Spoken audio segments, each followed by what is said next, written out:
श्री स्वामी समर्थ। मी प्रशांत राख आपल्या सर्वांचं माझ्या या YouTube चॅनलवर हार्दिक स्वागत करतो। जे पहिल्यांदाच आपल्या चॅनलला जॉईन झाले असतील त्यांनी सबस्क्राइब करायचे। दिनांक 21 जुलै 2024 वार रविवार या दिवशी गुरुपौर्णिमा आहे। तर आपल्या जवळपासच्या केंद्रामध्ये कशा प्रकारे गुरुपूजन करायचं याविषयी मी थोडक्यात माहिती सांगणार आहे। तर आपल्या सर्वांना माहितच आहे की या विश्वामध्ये जो जन्म घेतो त्याला परमेश्वराचे सानिध्य लाभण्यासाठी श्री गुरूंचे चरण धरावेच लागतात। आणि आपण सर्व खूप भाग्यवान आहोत की आपल्या सर्वांचे गुरुपद हे ब्रह्मांड नायक आणि परब्रह्म असे श्री स्वामी समर्थ महाराज यांनी घेतलेले आहे। तर श्री स्वामी समर्थ महाराजांचे गुरुपूजन कसे करायचे त्याविषयी मी माहिती सांगणार आहे। तर सर्वांनी गुरुपौर्णिमेच्या दिवशी सकाळी उठल्यानंतर आंघोळ वगैरे झाल्यानंतर सर्वात आधी आपल्या आई वडिलांचे दर्शन घ्यायचे आहे आणि त्यानंतर केंद्रामध्ये ज्यावेळेस आपण जाणार त्यावेळेस महाराजांचे गुरुपूजन करण्यासाठी एक नारळ, 2 अगरबत्ती, थोडी खडीसाखर किंवा पेढे, दक्षिणा आणि फूल किंवा हार हे सर्व साहित्य घेऊन महाराजांचे गुरुपूजन करण्यासाठी जायचे आहे। आणि ज्या वेळेस आपण केंद्रामध्ये जाणार त्यावेळेस त्या ठिकाणी सुरुवातीला षोडशोपचार पूजा महाराजांची झालेली असेल आणि मांडणी ही त्या ठिकाणी केलेली असेल। तर आपण ज्या वेळेस जाऊ त्यावेळेस महाराजांसमोर आसनावर बसायच्या आधी महाराजांना त्रिवार मुजरा करायचा आहे। त्रिवार मुजरा करून झाल्यानंतर खाली बसल्यानंतर महाराजांच्या दोन्ही पायांवर एक एक पळी पाणी टाकायचं आहे। आणि ज्या वेळेस आपण महाराजांच्या चरणावर पाणी टाकू त्यावेळेस पुढील मंत्र म्हणायचा आहे। पुढील मंत्र असा आहे, पाद्यं गृहाण देवेश सर्वक्षेम समर्थ प्रभो भक्त्या समर्पितं देवं लोकनाथ नमोस्तुते। श्रीपाद श्री वल्लभ नृसिंह सरस्वती गुरुदेव दत्त भगवान श्री स्वामी समर्थ महाराजाय नमः। पादयो पाद्यं समर्पयामि। आणि ज्यांना मंत्र येत नसेल त्यांनी फक्त श्री स्वामी समर्थ महाराजाय नमः पादयो पाद्यं समर्पयामि अशा प्रकारे म्हणायचं आहे।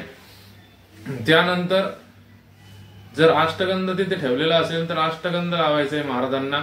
अष्टगंध लावताना पुढील मंत्र म्हणायचा आहे, ओम श्रीखंडनं चंदनं दिव्यं गंधाढ्यं सुमनोहरं विलेपनं सूरश्रेष्ठं चंदनं प्रतिगृह्यताम्।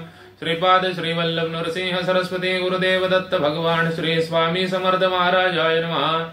विलेपनार्थे चंदनं समर्पयामि। त्यानंतर अक्षता लावायचे महाराजांना। अक्षता लावताना पुढील प्रमाणे मंत्र म्हणायचे आहे, ओम अक्षतास्तंडुला शुभ्रा कुंकुमेन विराजिताः मया निवेदिता भक्त्या गृहाण परमेश्वर। श्रीपाद श्री वल्लभ नृसिंह सरस्वती गुरुदेव दत्त भगवान श्री स्वामी समर्थ महाराजाय नमः।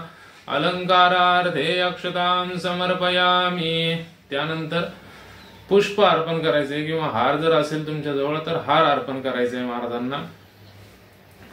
हार अर्पण करताना पुढील मंत्र म्हणायचे, ओम माल्यादिनी सुगंधिनी मालद्यादिनी वय प्रभो मयार्धानि पूजार्थं पुष्पाणि प्रतिगृह्यताम्। श्रीपाद श्री वल्लभ नृसिंह सरस्वती गुरुदेव दत्त भगवान श्री स्वामी समर्थ महाराजाय नमः।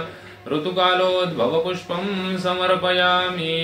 त्यानंतर नारळ, खडीसाखर किंवा पेढे हे जे असेल ते महाराजांना अर्पण करायचे आणि ते अर्पण करताना पुढील मंत्र म्हणायचा आहे, ओम इदं फलं मया देव स्थापितं पुरुषस्तव तेन मे सुफलावाप्तिर्भवेत् जन्मनि जन्मनि। श्रीपाद श्री वल्लभ नृसिंह सरस्वती गुरुदेव दत्त भगवान श्री स्वामी समर्थ महाराजाय नमः। नारिकेल महाफलम समर्पयामि। हे झाल्यानंतर महाराजांना दक्षिणा अर्पण करायची। दक्षिणा आपल्या स्वइच्छेने जेवढी असेल तेवढी अर्पण करायची। दक्षिणा अर्पण करताना पुढील मंत्र म्हणायचा आहे, ओम हिरण्यगर्भ गर्भस्थं हेमबीजं विभावसो अनंत पुण्य फलद्मद शांती प्रयच्छ मे। श्रीपाद श्री वल्लभ नृसिंह सरस्वती गुरुदेव दत्त भगवान श्री स्वामी समर्थ महाराजाय नमः। महादक्षिणां समर्पयामि।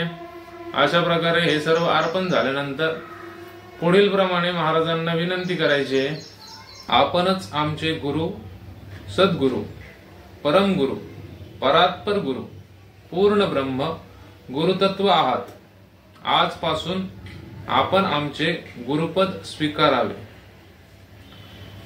व आम्हाला प्रापंचिक, आध्यात्मिक, आदिभौतिक आणि परमार्थिक रूपाने मार्गदर्शन करून सेवा रुजू करून घ्यावी. अशा प्रकारे महाराजांना विनंती करायची.